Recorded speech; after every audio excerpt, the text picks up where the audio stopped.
चलें फिर आज का डिस्कशन स्टार्ट करते हैं। तो फर्स्ट क्वेश्चन पॉलिटी का ही है हमारे पास। कह रहा है कि 21 साल से 18 साल एज कब कर दिया गया वोट देने का।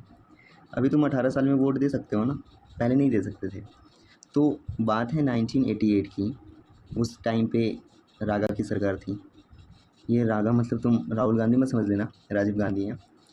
तो इन्होंने 21 साल से 18 साल कर दिया, ठीक है। इस क्वेश्चन का आंसर तो तुमको पता होगा, ये 61st अमेंडमेंट एक्ट था 1988 और इसको इम्प्लीमेंट किया गया था 1989। पर यहाँ पर हमारा डिस्कशन तो समाप्त होगा नहीं, तुम्हें तो पता है, तुम एक दिन देख चुके हो। चलें फिर हम एज से रिलेटेड तुम्हारे साथ कुछ बात करते हैं।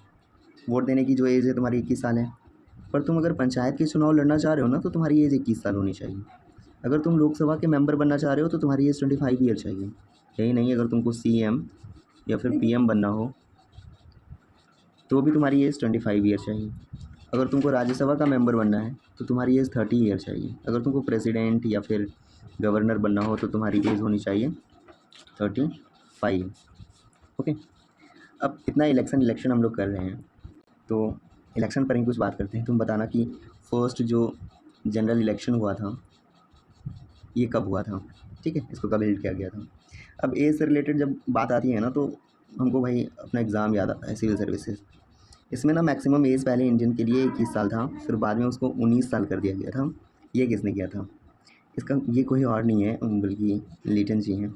ओके, जी तो नहीं बोलना चाहिए, खैर कोई बात नहीं है। लॉर्ड लिटन जी, इन्होंने 21 साल से 19 साल सिविल सर्विसेज में भारतीयों के प्रवेश के लिए एज इन्होंने घटा दिया था, ठीक है। तुमको ये बताना है कि फिर 19 साल से 21 साल किसने कर दिया। चलो हम तुमको हिंट देते हैं, वो आदमी हैं, वाइसराय हैं, जिनके टाइम पे इल्बर्ट बिल विवाद आया था। ओके, अब तुम समझ गए हो। चलो तुम कमेंट करके ये बताओ कि फादर ऑफ सिविल सर्विसेज किसको कहते हैं। ओके, यहीं पे रुक जाए, अगला क्वेश्चन ले लेते हैं या फिर आगे बढ़ें। कोई बात नहीं है, चलते हैं अगले क्वेश्चन पर। इससे रिलेटेड और भी जो बात होगा वो हम लोग आगे किसी क्वेश्चन में करेंगे, ठीक है। थोड़ा अपना समय हर एक क्वेश्चन में कम करते हुए क्वेश्चन को मैक्सिमम करते हैं। ओके,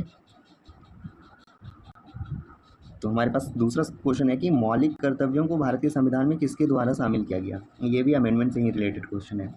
देखो हमारे यहाँ पे पहले ड्यूटी थी नहीं, हमारे यहाँ पे पहले था राइट, फंडामेंटल राइट। ये है किस पार्ट में? पार्ट 3 में। मूल संविधान में मौलिक कर्तव्य नहीं था। देखो क्वेश्चन में भी लिखा गया है कि किसके द्वारा शामिल किया गया।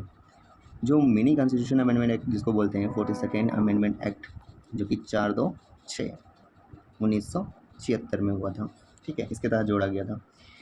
एक देखो ये जो प्रिंसिपल है ना मौलिक कर्तव्य का, ये लिया गया है USSR से, ठीक है, सोवियत संघ, रूस इसको बोलते थे, अब तो रहा नहीं सोवियत संघ। यहाँ से हमने इस चीज़ को बोरो किया है।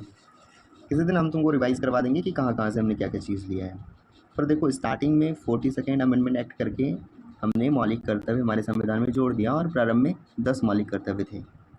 पर अगर पूछा जाए कि अभी हमारे संविधान में कितने मौलिक कर्तव्य हैं तो 11 हैं, और 11वां वाला जो हुआ था वो 86 नंबर का अमेंडमेंट एक्ट था, जिसके तहत क्या कहा गया कि 6 से 14 साल के बच्चे को जो एजुकेट करना है, इनको जो शिक्षा देनी है, ये जो है ना पेरेंट्स की ड्यूटी होगी, माता पिता की ड्यूटी होगी कि वो 6 से 14 साल के बच्चों को शिक्षा दें। ओके, अच्छा, कभी कभी ये भी हमारे सामने सवाल आता है कि ये जो फंडामेंटल राइट है ये किस कमेटी के रिकमेंडेशन से हमारे संविधान में लाया गया। तो उनका जो नाम है ना वो है स्वर्ण सिंह, इसकी चेयरपर्सन थी, तो स्वर्ण सिंह समिति है, इन्होंने सिफारिश की थी मौलिक कर्तव्य के लिए। ओके, और भी इससे सवाल बनते हैं कि ये किस पार्ट में है। तो देखो फंडामेंटल राइट पार्ट 3 में है। फंडामेंटल ड्यूटी कहाँ होगा? जस्ट राइट के बाद होगा, तो राइट के बाद क्या होगा? पार्ट 4। पर तुम जानते हो कि पार्ट 4 में क्या है? DPSP है, तो इसमें तो हम लोग ऐड कर नहीं सकते हैं, ये तो अलग ही प्रिंसिपल हो जाता है। तो पार्ट 4 में ही एक सेक्शन A जोड़ दिया गया, पार्ट 4A, ठीक है। वहीं पे मौलिक कर्तव्य के बारे में बताया गया और वहीं पे एक आर्टिकल 51A को ऐड किया गया, वहाँ पे मौलिक कर्तव्य को हमने जोड़ दिया, ठीक है। इतने से बात बन जाएगी क्या?